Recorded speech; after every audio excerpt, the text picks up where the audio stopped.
pwede ba? Lumayo ka sa akin, nakakasiwa ka na.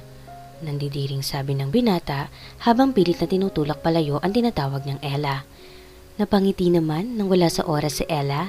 Alam mo sir, huwag mo akong artihan dyan, lalaki ka pa naman. Sabi niya, sabay ira pa nito sa kanya. Can you please stop already? If you doesn't want me to pull your hair out of your head? Pagbabanta ng binata habang nalilisik ang mata.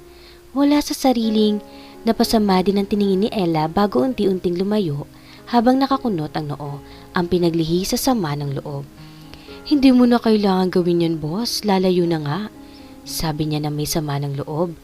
Ilang taon na ding namamasukan ng dalaga doon sa pamamahay ng binata. Madalas siyang kinukulit ng dalaga dahil din doon sumasama ang pakikitungo ng binata sa kanya. Ngunit sa ibang katulong, napakabait nito. Dahil lang sa pagiging pilyo ng bago niyang katulong, nawawala ang coolness na nasa katawan niya. Nagbabago ito. Hindi maiwasang magpakita ng inis at panggagalaiti na balata ng buhay ang isang dalaga na napakaubod ng kulit. Hintayin mo lang, Timothy Acosta. Darating ang araw na ikaw ang magmamakaawa na huwag akong lumayo. Ella, hanggang kailan mo balak na maging tambay ha? Bakit tayo mo maghanap ng trabaho? Bulyaw na mabunganga kong ina nang bigla niya akong makitang nakahandusay sa sofa. Mama naman, paano ako maghahanap ng trabaho? Hindi nga ako nakapag-aral, di ba? Nakalimutan niyo na ba? Pahirapan maghanap ng trabaho ngayon. Karamihan, kailangan na magre-rekomenda pag hindi ka nakapagtapos. Saad ko. Ngunit, hindi pa rin ako tumitingin sa kanya. Wala akong balak makita ang nanlilisik niyang mata. Aba, bahala ka maghanap kahit ano dyan. Sa tabi-tabi, huwag ka lang magpokpok. Sabi ni Mama. Bahagya naman akong natawa doon bago bumangon. Si Mama talaga. Alam kong pabiro lang yung sabi niya. Ganito kasi kami magbiruan. What is your said, Ma? Seryoso kong sabi, ngunit maya-maya, nakatanggap lang ako ng isang malakas na sapak sa aking ulo. Anong pinagsasasabi mong bata ka? What are you saying? Yon bruha? Sabi niya. Agad naman ako napahaplo sa ulo ko. Parehas din yun. Pareho lang tayo ng sinabi, di ba? Adjust ka na lang, Ma. Sabi ko. Medyo masakit ang ginawa niya kanina. Napaka-brutal talaga ng ina ko. Walang kapantay. Noong meron pa si Papa, siya lagi nabubugbog ni Mama. Ngayong wala na siya, ako naman, napagtitripan niya. Magaya ka na at makapaghanap ka na ng trabaho. Mas maganda na may trabaho ka kaysa nagtatambay ka lang dito sa bahay. Sabi niya. Ang sama naman ng pagkakasabi na tambay lang ako. Hello? Huminto po ako, di ba? Kaya ako tambay. Buti na lang talaga nanay kita at mahal kita. Kung hindi, magpapalit na talaga ako ng nanay. Ora mismo. Nagdabog ako, naglakad. Ano ba yan? Agad-agad naman. Hindi pa ako ready. Bakit nga ba ako huminto? Ganito kasi yun. Napabarkada ako. Yes. Opo.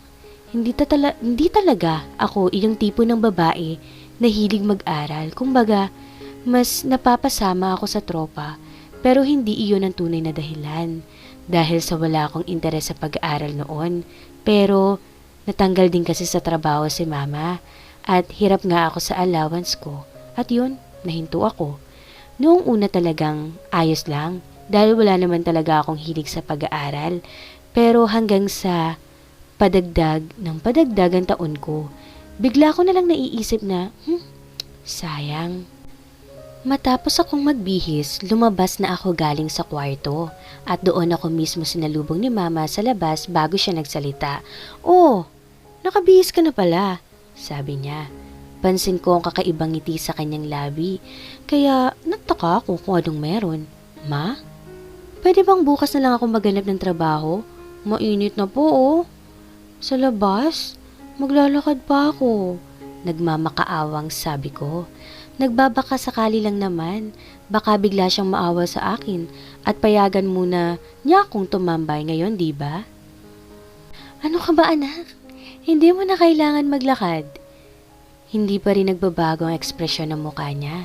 Tila ba'y may maganda siyang nalaman. Ay nako, ano bang magandang nangyari at nakangiti siya? Nanalo ba kami sa loto? Mama naman, okay lang kayo? Hindi niyo ako paglalakarin? Anong gagawin ko? Gagapang o lilipad ako? Dahil sa sinabi ko, nakatanggap na naman ako ng palo sa batok mula sa kanya. Manahimik ka nga, Eliana. Ang sinasabi ko, hindi ka maglalakad dahil may nahanap na akong trabaho para sa'yo, sabi ni Mama. Natigilan naman ako sa sinabi niya at nagpapasalamat at hindi na ako ganoon mahihirapan. Talaga pa, Ma? Walang halong biro? Tanong ko nang may ngiti sa labi. Oo, naalala mo ba noong bata ka pa, namamasukan akong katulong doon sa mga Acosta? Saktong naghahanap yung anak niya ng katulong, naalala mo pa rin ba? Tanong niya. Pilit kong inaalala kung sino ang tinutukoy niya. Noong una, wala talaga akong maalala. Ngunit nang binalikan ko kung anong nangyari noong bata ako, biglang isang bata ang pumasok sa aking isipan. Isang spoiled brat na hinding-hindi ko makakalimutan. Mama, mamasukan ako kay Timothy Acosta? Mama naman, wag naman sa kanya, maawa ka. Naaalala ko pa lahat. Nagrereklamo na ako sa lagay na ito. Noong mga panahon na iyon, madalas kasi akong isama ni Mama sa trabaho niya. At saka, mabait ang magulang ng spoiled brat na yon. At lagi din akong pinapasama sa kanila. Ang akala nila magkakalapit kami ng anak niya. Para may kalaro, ngunit hindi talaga kami magkasundo kahit pilit ko siyang kinikilala. 5 taon pa lang ako noon at 10 taon naman siya. Mas matanda siya sa akin ng ilang taon. Hindi ko na nga din matandaan mukha niya pero tumatak talaga sa akin ang pag-uugali niya kahit bata pa ako. Siguro, ganoon talaga pag may pangyayaring naganap na ganoon, hindi mo talaga makakalimutan. At tila ba naman, pinaglalaruan kami ng tadhana. Siya pa wala ang magiging amo ko? Si Mama naman kasi pahamak, parang hindi naman kasi anak eh. Anak, noong bata pa kayo. Iba na ngayon. Matatanda na kayo. Sa tingin mo ba, aawayin ka pa rin niya? Sigurado naman ako, nag-mature na utak ng batang yon. Ikaw na lang hindi. Ang sama talaga ni Mama. Harap-harapan ba naman? Ipagtanggol siya kaysa sarili niyang anak? Parang pinangalanda ka ng sarili kong ina na isip bata pa rin ang isip ko ah. Alam ko naman yun. Medyo lang naman eh. Anong klase kang ina? Pinagpapalit mo na ako sa iba? Sige, anak niyo na lang siya. Hindi niyo naman ako mahal, di ba? Nagdadramang sabi ko. Nagkukunwari pa akong kumukusot sa aking mata. Akala ko effective yun para makonsensya siya. Ngunit nakatanggap na naman ako ng palo mula sa kanya. Ang pangit mo, Marte. Mukha kang nanganganak na kambing. Pumunta ka na nga, mag-ingat ka, sabi niya. Bahagya akong lumapit at saka siya niyakap. Biro lang naman eh. Sige, pupunta na ako, Ma. Mag-ingat kayo dito ha. Paalam ko bago tumalikod. Habang naglalakad, palayo, hindi ako sigurado kung matatanggap ba ako. Baka nga pagkapasok ko pa lang doon, sipain na ako pabalik dito ni Timothy na yun. Pero para kay Mama, susubukan ko. Ayoko din kasi maging pabigat sa kanya. Hindi na nga ako nagtatrabaho. Wala pa akong naibibigay na pera. Kaya nakukonsensya na rin ako. Bahala na lang din kung magkainitan kami ni Timothy. Hindi naman para sa kanya itong ginagawa ko eh. Para sa mama ko to. Handa naman akong tiisin lahat. Kahit maggera pa kaming dalawa. Kasalukuyang nasa tapat na si Ella sa bahay ni Timothy. Ngunit nagdadalawang isip pa rin siya kung pipindutin ba niya ang doorbell o hindi. Ngunit hanggang sa huli, wala din siyang nagawa kung hindi lunukin ng sariling pride. Mga ilang minuto ang nakalipas, may isang babae ang lumabas upang buksan ang gate. Sa itsura nito ay nasa taong 40 pataas. Sa tingin ko katulong nila ito. Kung may katulong naman na pala sila, bakit kailangan pa nila maghanap, diba? Sa isip-isip ni Ella. Anong kailangan nila? Tanong niya. Baka sa mukha nito ang ngiti na ipinapakita kay Ella. Ako po kasi yung namamasukang katulong dito, sabi ni Ella. Nag-aalangan siyang umiti dahil hindi din niya masalubong ang mga mata ng babae. Sige iha, pasok ka, sabi niya. Hudyat na pumunta na sila sa loob ng gate. Habang naglalakad, Hindi maiwasan ni Ella na mamangha sa kanyang nakikita. Grabe, ang ganda sa bahay na to. Parang hindi lang isang tao ang nakatira. Napaisip tuloy ako, ano pa rin kaya ang ugali ni Timothy? Masama pa rin ba ugali niya o nagbago na? Naglalarong tanong sa isipan ni Ella habang sila ay naglalakad. Mga 1 minuto lang ay nakarating na sila sa mismong loob ng bahay habang si Ella nakatingin sa loob ngunit napahinto siya nang may isang lalaki na nakatayo sa hagdan ang seryosong nakatingin sa kanilang pwesto sabay sabing, "Manang, sino yan?" Tanong ng lalaki. Na makita naman ng matagalan ni Ella ang pagmumukha ng binata, hindi niya maiwasang matulala. Ito pala si Ella, bagong kasambahay dito. Siya ang ipinalit sa dapat na papasok noong nakaraang linggo pero hindi nakarating. Saktong may tumawag kanina, sabi ni Manang. Sabay turo kay Ella na hindi pa rin bumabalik sa tamang wisyo ng pag-iisip. Naglakad pababa ng hagdan ng binata patungo sa pwesto nila na mas lalong nagpawala sa pag-iisip ni Ella. Hindi makapaniwalang may nakita na ganitong kagwapong nilalang sa talang buhay niya. Ah, okay. Ella is your full name? Hindi narinig ni Ella ang tanong nito. Hindi na din niya alam kung naglalaway na ba siya kakampanda siya sa binata na kasalukuyang nakatayo sa harapan nila. Nang hindi makatanggap ng sagot mula kay Ella, pabulyaw itong tumawag. Hey! Are you listening to me? Dahil sa lakas ng boses niya, doon lang naibalik ni Ella sa wisyo bago hinaplos ang kanyang labi, sinisiguradong wala bang laway na tumulo. Hindi po. Eliana po, nakatadhana para sa bagong katulong nyo. Muntik na siyang mapahamak dahil sa bibig niya mabuti na lamang natakpan niya iyon at napigilan ng sarili na lumabas ang nakakahiyang pananalita sa kanyang labi. Mukha namang hindi siya naintindihan ng binata kaya napatango na lang ito. You name after a herb? That's unique. You can start now, Ella. After your work today, you can go home and prepare your stuff. Come back here, we'll discuss the contract, okay? Sabi niya. Napanganga naman si Ella dahil ngayon lang niya nakakapangalanan. Kapangalan pala siya ng isang herb.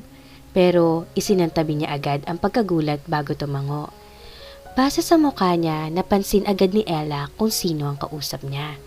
Hindi man makapaniwalang si Timothy ang taong nasa harapan niya, kinakausap ng mahinahon na parang hindi siya ang lalaking magsungit wagas. Sige po sir, sabi ni Ella.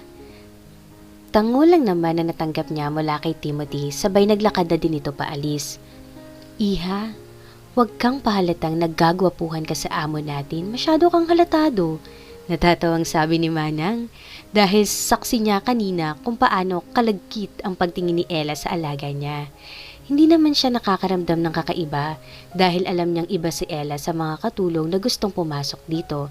May katulong na sila dati pero ginusto nilang landiin si Timothy dahil sa mapera siya pero ni isa walang nagtagumpay. Lumingon si Ella bago napangiti pero sa ngiti nito, bakas ang pagkailang sa kanya sabay kamot ng buhok. Hindi naman po sabi niya agad sabay iwas ng tingin. Pero hindi naman ito nakaligtas sa mga mata ni Manang. Ikaw bata ka? Halika na nga. Baka pag nanatili ka pa dito, makain mo nang wala sa oras alaga ko. Pangaasar niya. Ito ang una nilang pagkikita, ngunit magaan agad ang pakikitungo ng matanda sa kanya na ikinapasalamat niya dahil hindi na siya mahihirapan makisama pa kahit pa tinutokso siya nito kay Timothy. Hala, si Manang, grabe naman po sa makain. Pwede po bang gahasain na lang? Wala sa sariling sabi niya. Ngunit nang ma-realize ko ano ang binanggit, nanlalaki ang matang ipinatong ang kamay sa bibig. Bago tinapik-tapik ang kanyang muka para maibalik siya sa dati niyang wisyo na ikinatuwa na lang ng mahina ng matanda. Ay naku, kayo talagang mga kabataan. Kung ano-ano ng salita lumalabas sa bibig niyo, halika na nga at maayos mo na yung kwarto mo. Papaalalahanan lang kita ha. Mabait yan si Timothy. Ngunit ayaw niya sa lahat ang makupad kumilos. Sabi niya, sabay lakad ni Manang. Tumango naman si Ella. Naiintindihan din naman kasi niya lahat naman ng mga amo. Ganoon talaga. Sumunod na lang si Ella sa kanya. Mabait si Manang, kaya hindi siya nagtataka bakit siya tumagal dito sa bahay na to. Nang makarating kami, hinarap agad siya ni Manang. Ito na magiging kwarto mo, iha. Alis na ako ha, sabi ni Manang. Tango naman ang ibinalik ni Ella bago nagpasalamat. Matapos noon ay umalis na si Manang, siya na lang ang nananatili sa loob ng kwarto. Inilibot niya ang kanyang paningin. Sakto lang ang kwarto para sa isang katulong, pero kung ikukumpara ito sa kwarto niya sa bahay nila, mas malaki pa rin ito. Matapos ang trabaho niya sa loob ng isang araw, umuwi na din siya upang kunin ang gamit niya sa bahay nila. Tuwang-tuwa naman ang kanyang ina dahil sa natanggap agad siya. At ayun na nga, matapos siya makakuha ng gamit, agad din itong bumalik sa bahay ni Timothy. Pagdating niya doon, pinag-usapan na din nila ang rules at contract sa bahay na iyon. Wala naman siyang reklamo kaya nakapag-usap sila ng maayos kahit pa madalas tulala siya sa mukha ng lalaki. Dahilan din para mahalata ito ni Timothy. Hindi maiwasang mairita, nasungitan din siya nito. Pero wala iyon para kay Ella. Ang katotohanan ay mas lalo ito nadagdag sa interes ni Ella.